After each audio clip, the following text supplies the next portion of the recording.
আল্লাহ মালাকুল মাউত কে বলবেন, মালাকুল মাউত কি অবস্থা? বলবে সব শেষ। মাইয়াব্বা, কে বাকি? মালাকুল মাউত বলবে জিনেরা বাকি, যাদেরকে দেখা যায় না। আল্লাহ বলবেন জিনদেরকেও শেষ করে ফেলো, রুহু কবজ করো। মালাকুল মাউত আজরাইল জিনদের রুহু কবজ করবে। আল্লাহ এবার জিজ্ঞেস করবে, ইয়া মালাকাল মাউত আখবিরনি মাইয়াব্বা, এবার বলো আর কে বাকি? মালাকুল মাউত বলবে, আল্লাহ মানুষগুলো সব শেষ, জিনগুলাও শেষ, এবার বাকি ইবলিস শয়তান। কে বাকি?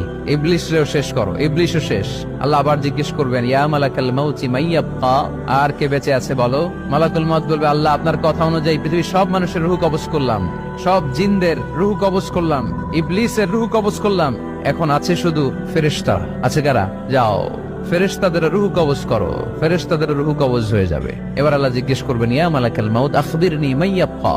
মালাকুল মাউত বলবে, আল্লাহ আপনার কথা মতো ধরে ধরে সব শেষ, ফেরেশতাও শেষ, 4 জন ছাড়া। কয়জন ছাড়া?